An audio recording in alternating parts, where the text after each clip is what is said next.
ก็คือว่ามาตามอยากให้ลงออกซื้อตามหาลูกชาย ลูกชาย ที่ไปทำงานบ่หรือไปเฮ็ดอันหยังไปบวชตะกี้เนาะตะกี้ไปบวช ตั้งแต่เพิ่นอายุ12 ปีแล้วไปบวชอยู่อุบลไปบวชอยู่อุบลแล้วแหละเพิ่นซิกแล้วเนาะฮู้บ่เพิ่นซิกซิกแล้วแล้วเพิ่นบ่ได้กลับมาบ้านอีกบ่กลับเลยไปเลยบ่ได้จับเช้าขายหรือว่าบ่ขายก็บ่ฮู้เลยโอ้แสดงว่าติดต่อพัวพันหาบ่ได้เป็นนั้นเจ้าละซื้อในไหนชื่อผ้าพ่อผ้าและลูกชายละซื้อในไหนพ่อซื้อพ่อเท้าพ่อนี่แหละแม่ละเคน โอ้นี่แม่เนาะซื้อเคนเนาะโอ้อยู่บ้านให้บ้านให้เมืองยมราชบ้านเกิดแม่ขมวนบ้านเกิดอยู่กุนโพบ้านเกิดอยู่กวนโพและปัจจุบันอยู่บ้านให้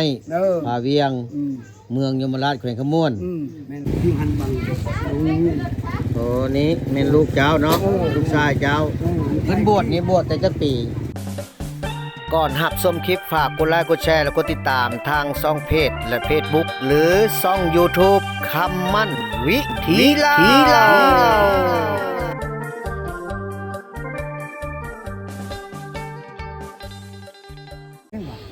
เฟซอยู่ว่ะบ่เท่านั้นลูกเจ้าน่ะอยู่ไสอยู่ไทยโอ้ลูกอยู่ไทยไปตั้งแต่อายุ12 ปีมันไปบ้านฮีกินมาจนฮีบ่ลูกไปไทยตั้งแต่อายุ12 ปีไปนำน้องพุ่นนี่ไปนำน้องสาวพุ่นแล้วแหละไปแล้วบ่ได้มาเลยบ่ได้มาส่วนนี้เลยติดต่อก็บ่ได้ติดต่อเลยติดต่อได้นี่ติดต่อเป็นพระไปตกไทยเป็นพระตะกี้นี่มันชิกแล้วใช่เอาลูกกับเมียแล้วโอ้แต่เก้าละบวชแต่เก้าละบวชเป็นพระเป็นตัวแต่เก้าเอาแกะออกเนาะอยู่บ้านไหนเจ้าอยู่บ้านให้คุณพ่อนี่อ๋อ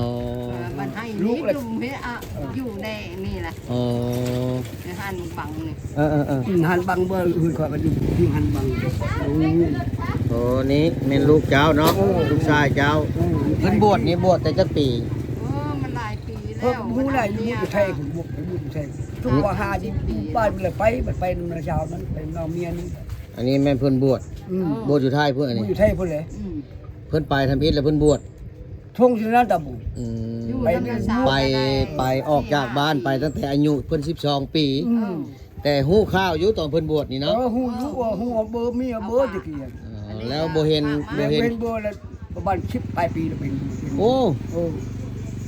ค่อยอายุค่อยจะเป็นพ่อก็ซ้ำนี่เลยนั่นสิเป็นลูกเขาว่าติดต่อยังบ่ได้เลยเบอร์ก็บ่ฮู้บ่ว่าเพิ่นไปอยู่จังหวัดใดบ่ฮู้เด้อบ่แต่ตั้งตอนเพิ่นบวชนี่อยู่บนเนาะบุญอยู่บนโอ้บวชอยู่อุบลแต่ว่าหลังจากบวชแล้วแต่เขตปีใดติดต่อหาบ่ได้นะชิกบ่ได้แหละแล้วขอเงินมันอย่าครูบาแหละเอาเงินให้50,000เนาะอย่าให้น้องเช้าแหละขอมีให้เช้าแล้วบ่ขอมีล่ะกินหมดดอกเงินนั่น50,000แล้วหมดดอกแล้วบัดนี้เราช่วงสิไปเลยล่ะบ่จะไปทางไหนบ่เช้าขายก็บ่ฮู้เช้าบ่ขายก็บ่ฮู้พ่อแม่บ่ฮู้เลยบัดน้องเช้าก็บ่ได้บอกน้องเช้าก็บ่ได้บอกบ่ได้บ้านน้องเช้านี่ปิ้งเลยเป็นนั้นเจ้าละซื้อในไหนชื่อผ้าพ่อผ้าและลูกชายละซื้อในไหนพ่อซื้อพ่อเท้าพ่อนี่แหละแม่ละเคน โอ้นี่แม่เนาะซื้อเคนเนาะโอ้อยู่บ้านให้บ้านให้เมืองยมราชบ้านเกิดแม่ขมวนบ้านเกิดอยู่กุนโพบ้านเกิดอยู่กวนโพและปัจจุบันอยู่บ้านให้พาเวียงเมืองยมราชแขวงขมวนก็คือว่ามาตามอยากให้ลงออกซื้อตามหาลูกชายที่ไปทำงานบ่หรือไปเฮ็ดอันหยังไปบวชตะกี้เนาะตะกี้ไปบวชตั้งแต่เพิ่นอายุ12 ปีแล้วไปบวชอยู่อุบลไปบวชอยู่อุบลแล้วแหละเพิ่นซิกแล้วเนาะฮู้บ่เพิ่นซิกซิกแล้วเพิ่นบ่ได้กลับมาบ้านอีกบ่กลับเลยไปเลยบ่ได้จับเช้าขายหรือว่าบ่ขายก็บ่ฮู้เลยโอ้แสดงว่าติดต่อพัวพันหาบ่ได้ถ้าหากว่าฮู้จักเนาะถ้าหากว่าเพิ่นนี้ซื้อหยังก็ซื้อพ่อนี้เท่าพ่อ ได้ เป็นลูกชาย เป็นลูกชายของพ่อ ของพ่อพา ของพ่อพา แม่เคน แม่เคนเนาะถ้าหากว่าเห็นคลิปนี้ก็ติดต่อมาหาเพิ่นแน่เนาะมีเบอร์ติดต่อบ่ นี่เบอร์ต่างโต๊ะ ตั้งโต๊ะ เบอร์ตั้งโต๊ะเนาะโอ้ เบอร์ตั้งโต๊ะ Facebook บ่มีวะถ้าที่เพิ่นอันเห็นให้เพิ่นติดต่อมาหาเฮาก็ได้ เดี๋ยวสิแปะเบอร์โทรไว้แปะเบอร์ WhatsApp ไว้ในนี้ก็ได้ หรือว่าเอาเบอร์โทรเจ้า โอ้เพิ่นหายไปตั้งแต่อายุ ตั้งแต่อายุ อายุ 12 ปี 12 ออกจากบ้านไปอัน โอ้ แต่ฮอดพุ่นละบวชจักปีบ่ฮู้4ปี5ปีช่วงที่บวชเฮิงเติบแล้วตำบ่ช่วงที่เฮิงเลย โอ้ จนอายุจะเรียนไปเลยปีชุบป.5เรียนอยู่บ้านแล้วไปพุ่นเรียนเรียนต่อตำบ่ แล้วไปถามมันบอกผู้ช่างบอกกับพวกพี่มันว่ากินนี่แหละกายตาดไปผู้เสกกาย นี่ กับพวก นี่คือเบอร์โทรพ่อแม่เพิ่น เออ เรื่อง030-550-2293ติดต่อมาหาเบอร์นี้ก็ได้เด้อถ้าหากว่าลูกชายเนาะผู้ซื้อพ่อ แม่ละ ผู้ซื้อพ่อได้เห็นข่าวนี่แหละติดต่อมาแน่ แต่บุเพิ่นไปเพิ่นเปลี่ยนชื่อใหม่บุ คันว่าไปเปลี่ยนซื้อใหม่กับคันเพิ่นเห็นเองก็ เพิ่นฮู้ดอก เพิ่นก็อาจจะติดต่อมาเพิ่นก็จะจื้ออยู่ เพื่อชอดรถไปแล้วเพื่อชอดดอก ฝากให้อันFC หลายๆท่านแชร์ออกไปให้แน่เนาะแชร์ออกไปให้ลูกชายเพิ่นเห็นแน่อันนี้คือพ่อเพิ่นพ่อของเท่าพ่อ แม่ละชื่อดาวละพาชื่อค่อยละพาชื่อค่อย ซื้อพ่อหรือซื้อผ้า แม่ละเคนว่าแล้ว ชื่อแม่เคนนี่แม่นี่ อยู่บ้านให้นั้นคุณโพ อยู่บ้านให้ตอนปัจจุบันนี้อยู่บ้านให้เนาะ อันนี้อยู่บ้านให้ดิ เอา ทีนี้แล้วเกิดมาเกิด บ้านเกิดอยู่บนโพ บ้านแม่บ้านพ่ออยู่คนโพบ้านพ่อเป็นเท้า แล้วย้ายมาอยู่บ้านให้พี่ ไม่ยายอยู่บ้านให้พี่ ถือว่าเพิ่นก็ได้มาหาฮอดเฮือนเนาะมา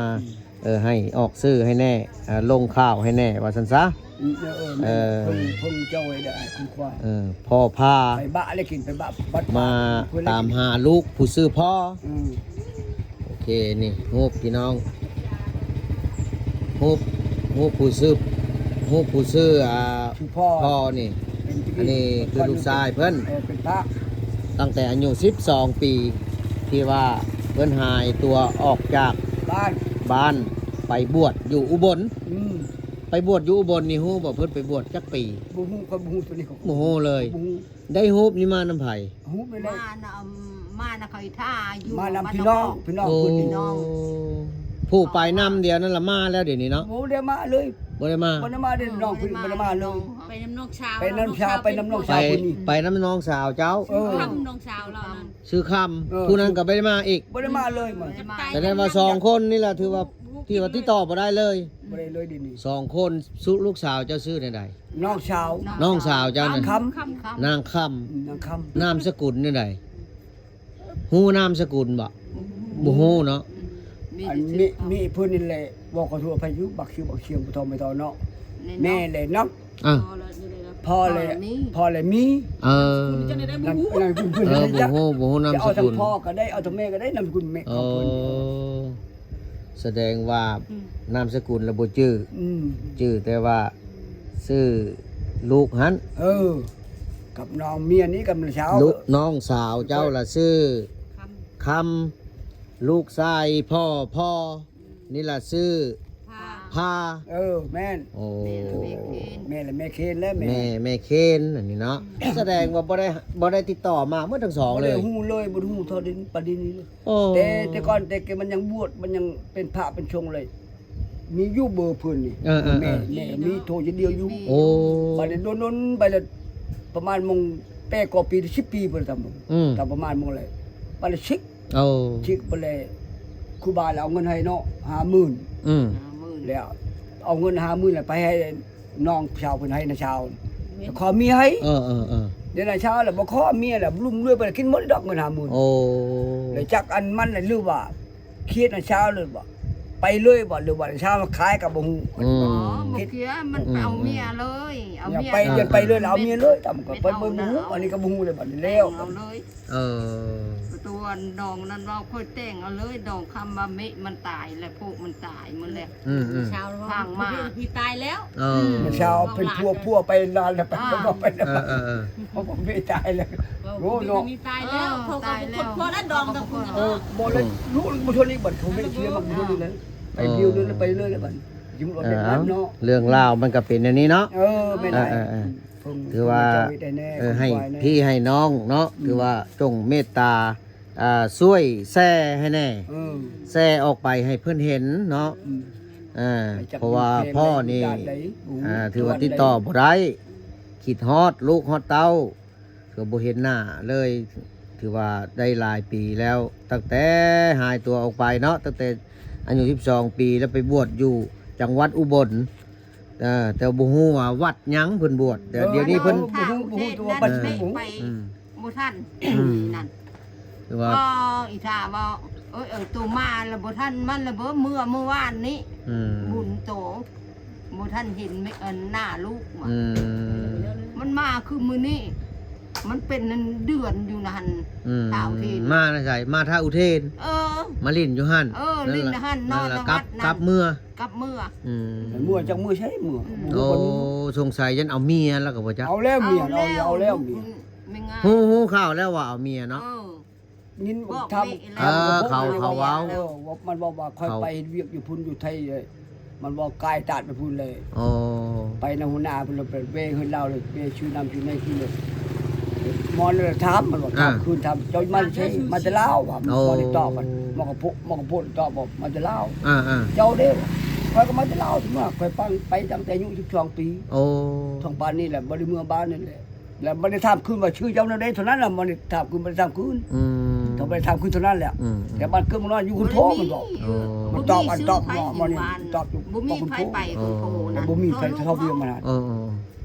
ถือว่าไปถือว่าหายเลยแล้วนี่เนาะบ่มีผู้ใดไปมีแต่ลูกเจ้าคือกายหั่นแล้วเข้าไปเข้ามาหมดแล้วมาแล้ว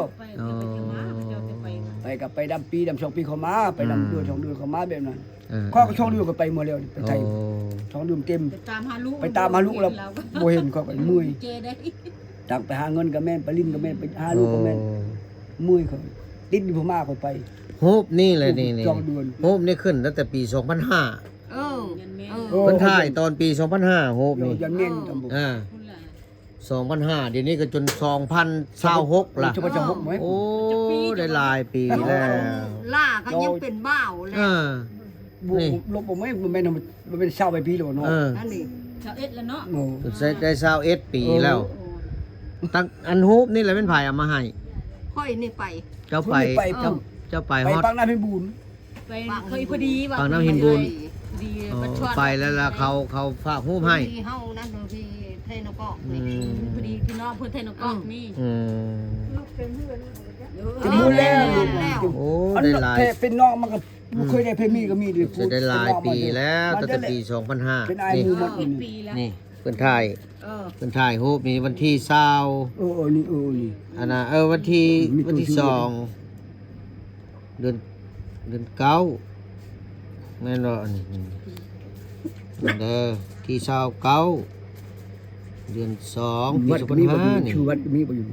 เขาเขียนมาเรียนเชิญหันเนาะได้หลายปีแล้ว21เลยเนาะ21ปีบ้านนี่คือว่าครึ่งคนแล้วอายุไปครึ่งคนเมียก็ได้หลายลูกแล้วได้เคยแล้วจ้ามีครูมาแล้วเดี๋ยวนี้เขาบอกไล่เขายังเป็นน้องกันเป็นน้องกันยังเท่าบ่ทูแล้วเคยเป็นพ่อแล้วบ่แม่นนี่อยู่ก็ยาเข้า60แล้วนี่58ปีแล้วพี่น้องถือว่าถ้าเห็นคลิปนี้แล้วก็ฝากกดไลค์กดแชร์ออกไปกดแชร์ออกไปให้ลูกเพิ่นได้เห็นแน่เนาะเพื่อว่าเพิ่นจะติดต่อมาช่องทางการติดต่อก็เดียวค่อยจะแปะเบอร์ WhatsApp ไว้เนาะอยู่ใน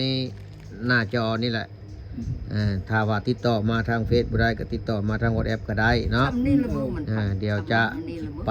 ติดต่อหาพ่อเพิ่นเองถ้าว่าติดต่อมาแล้วเนาะมีแต่ฝากกดไลค์กดแชร์ออกไปพี่น้องช่วยเพิ่นแหน่เนาะขอขอบใจเออ เออ โอเคละ